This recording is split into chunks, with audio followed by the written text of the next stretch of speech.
Hai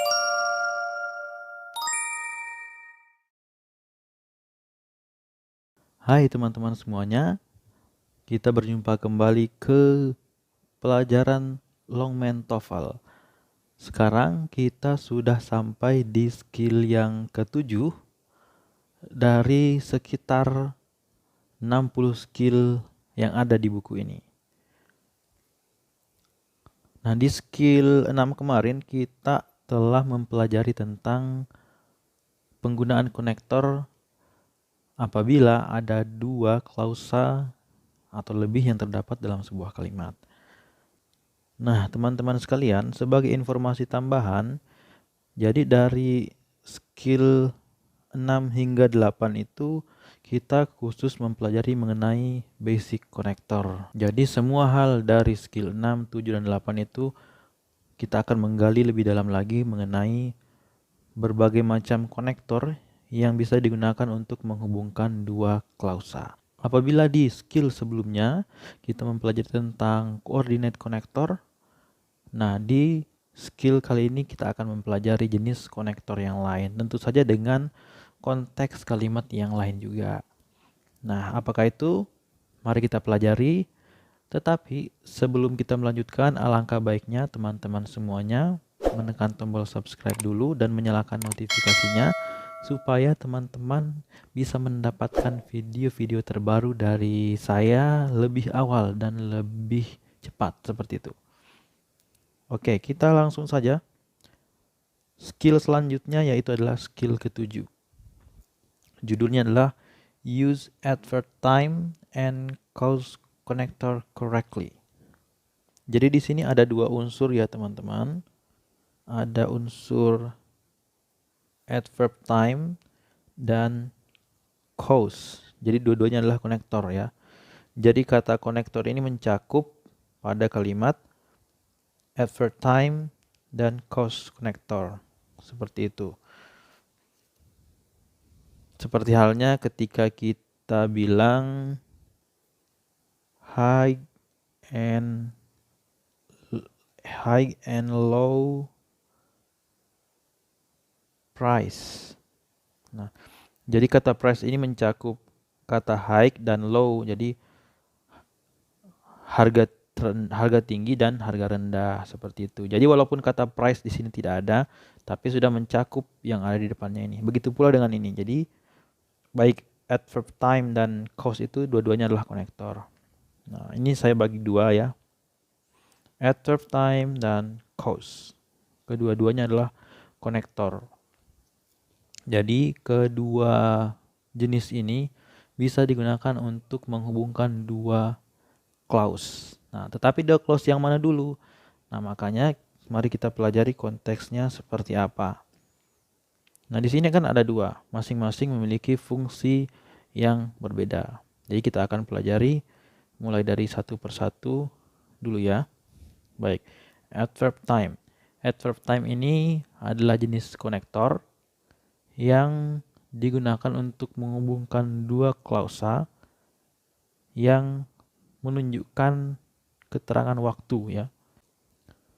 Jadi ketika ada klausa pertama dan klausa kedua yang dihubungkan yang berkaitan dengan waktu, maka menggunakan konektor adverb time ini ya. Kalau kemarin kan di coordinate connector sangat terbatas ya, ada but, and, or itu hanya untuk membandingkan dua hal ya, apakah dia setara atau tidak. Kalau di sini untuk menghubungkan dua konektor yang terkait dengan waktu. Ada berbagai macam contoh-contohnya ya. Nah, untuk lebih jelasnya lagi apa sih yang dimaksud dengan waktu itu, kita bisa lihat contoh-contoh berikut ini. Kita akan bahas satu persatu mulai dari contohnya dan artinya. Yang pertama adalah after. After itu berarti setelah. Nah, itu digunakan apabila kita ingin menjelaskan suatu kejadian yang terjadi setelah kejadian yang lain ya. Kemudian as soon as. As soon as itu sesegera mungkin. Oke, jadi apabila after ini dua kejadian yang terjadi setelah kejadian yang lain, as soon as ini ibaratnya lebih sempit lagi cakupannya. Jadi ketika dua hal itu terjadi segera, lebih jaraknya lebih dekat, lebih tepat menggunakan as soon as daripada after. Kemudian yang selanjutnya adalah ada kata once. Once itu berarti saat atau sewaktu. Ya, jadi ketika ingin menunjukkan suatu waktu yang tertentu, kita menggunakan kata once. Selanjutnya ada kata when, berarti ketika ya. Ini kurang lebih sama dengan once, tapi when ini lebih sering digunakan ya. Selanjutnya ada kata as. Ini as kalau dia adverb of time dia berarti saat juga. Jadi banyak adverb of time itu yang sebenarnya maknanya kurang lebih sama. Selanjutnya ada kata before. Before ini adalah kebalikan dari after ya. Kalau after itu berarti setelah, berarti before adalah sebelum. Seperti itu. Selanjutnya as long as. As long as itu berarti selama. Ya, untuk menunjukkan suatu kejadian dengan batasan tertentu. Oke. Selanjutnya ada kata by the time.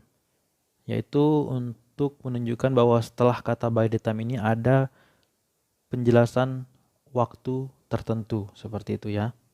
Dan yang selanjutnya ada kata until yang berarti sampai. Digunakan untuk kita menunjukkan batas akhir dari suatu kejadian. Dan yang terakhir ada while, bisa diartikan sebagai saat atau waktu yang digunakan biasanya untuk menjelaskan kejadian yang bersamaan dengan kejadian yang lain, atau bisa diartikan sebagai sementara, seperti itu. Oke, ini adalah contoh dari adverb of time atau konektor yang biasanya digunakan yang berhubungan dengan waktu. Oke, yang kedua ada cause. Ketika yang tadi ini berhubungan dengan waktu, kalau ini adalah berhubungan dengan penyebab. Mungkin teman-teman ingat di skill yang sebelumnya ada yang kita bahas yaitu konektor sebab akibat, yaitu so ya. Nah, kalau yang ini khusus di sebabnya ya. Kalau yang di konektor yang di skill 6 kita mempelajari kejadian A menyebabkan kejadian B. Oke. Sementara yang ini lebih berfokus kejadian B disebabkan oleh kejadian A ya. Jadi kurang lebih seperti kayak dibalik ya, dan fokusnya di penyebab, bukan di akibatnya tapi di penyebabnya. Oke, jadi untuk menyebutkan penyebab itu tidak hanya satu kata ya. Mungkin kita hanya mengenal satu kata tertentu, misalkan kata because yang ada di sini, tetapi ternyata ada banyak cara untuk menyebutkan keterangan sebab. Kita bisa lihat contohnya ya. Yang pertama ada kata as. As itu bisa diartikan sebagai selama. Maksudnya ketika suatu kejadian itu terjadi disebabkan oleh suatu hal selama ada kondisi tertentu, maka kita menggunakan kata as ya. Kemudian yang kedua ada now that yang artinya itu karena. Kemudian yang ketiga ini yang umum dipakai yaitu because ya. Ini teman-teman tahu because yang berarti karena. Kemudian ada kata since. Since ini biasanya juga ada dipakai di penggunaan lain yang berarti sejak ya, sejak. Misalkan since 1945. Tapi di sini since ini juga bisa berfungsi sebagai konektor. Since itu berarti karena. Nah, karena kata since ini juga berarti sejak, di sini penggunaan since sebagai karena ini sangat erat kaitannya dengan suatu kejadian yang bermula sejak kejadian tertentu. Kemudian yang terakhir ada inasmuch as.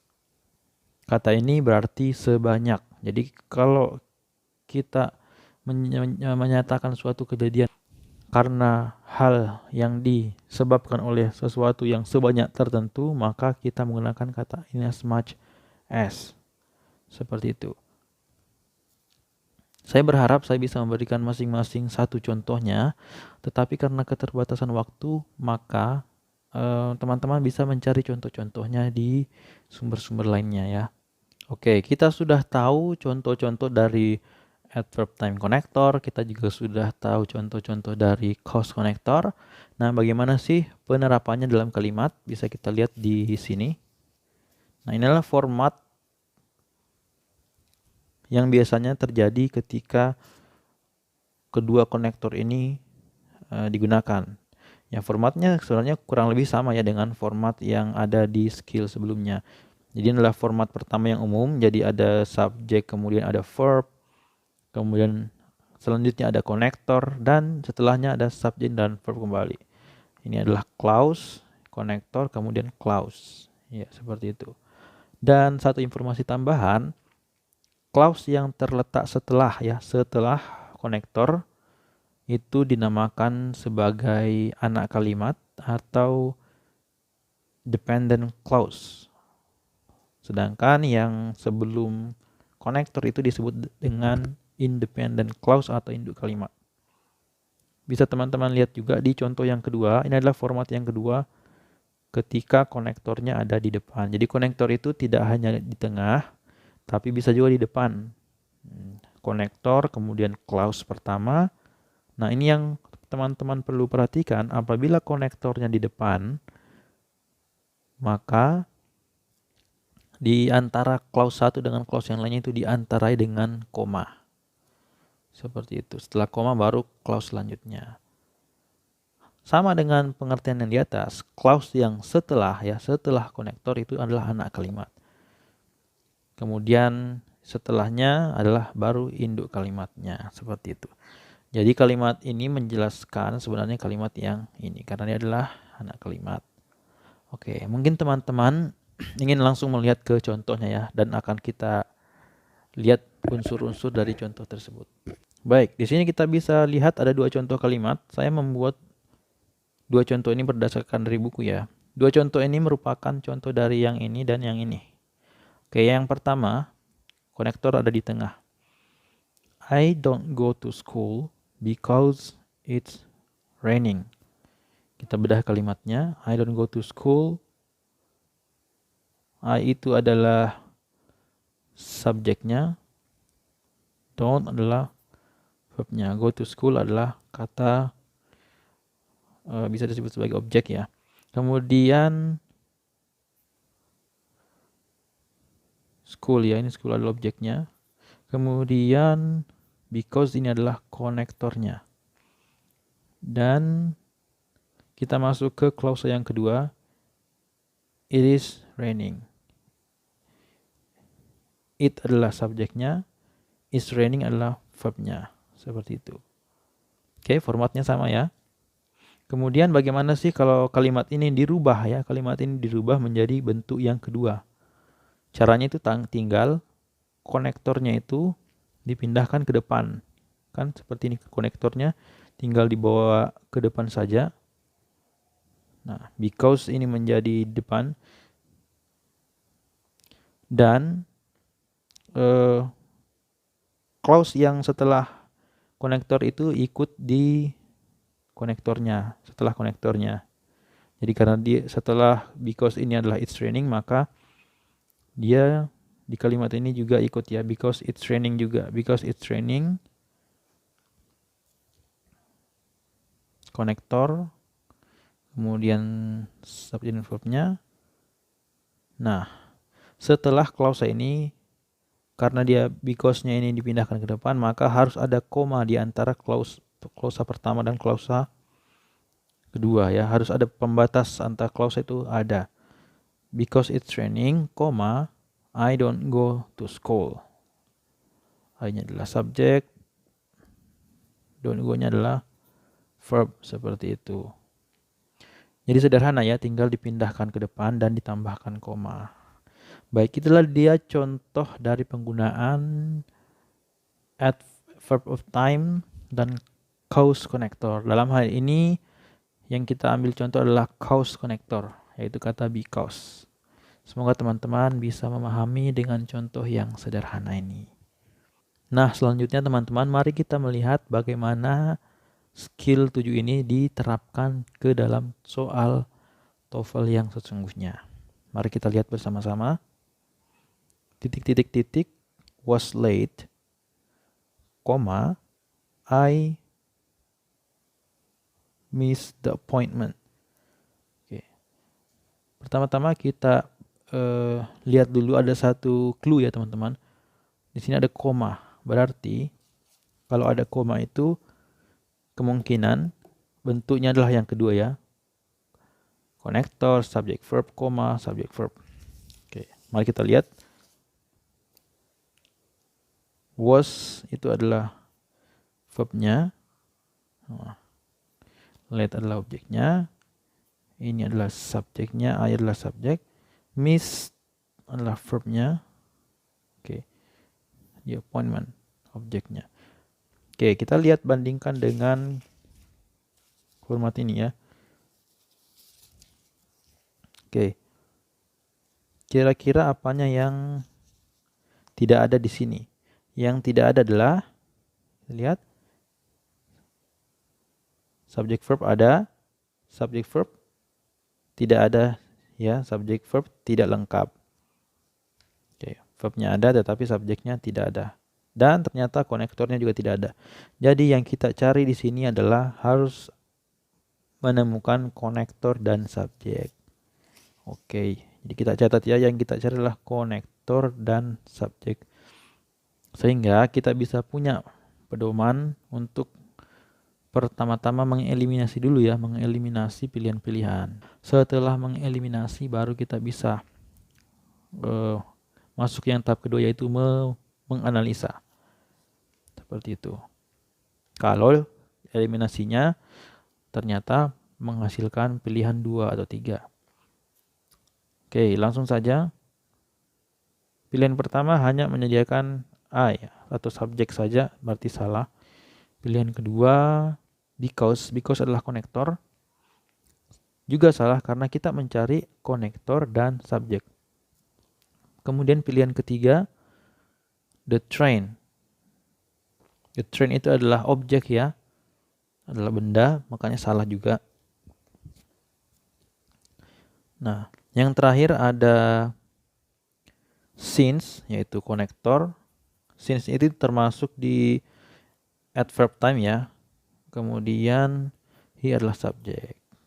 Pas berarti ini adalah jawaban yang benar. Selain karena pas, karena pilihan yang lain juga salah, jadi kemungkinan besar yang terakhir ini adalah yang benar, seperti itu. Nah, itulah tadi dia contohnya. Semoga bisa memberikan pemahaman kepada teman-teman semuanya yang belum mengerti. Demikianlah video dari saya. Semoga dapat bermanfaat buat teman-teman semuanya. Terima kasih buat teman-teman yang selama ini terus setia menonton video-video saya dan terus memberikan masukan yang positif. Dan mohon maaf apabila masih terdapat beberapa atau banyak kekurangan. Karena itu saya mohon terus masukan dan kritikan dari teman-teman semuanya. Dan sampai jumpa di video yang selanjutnya.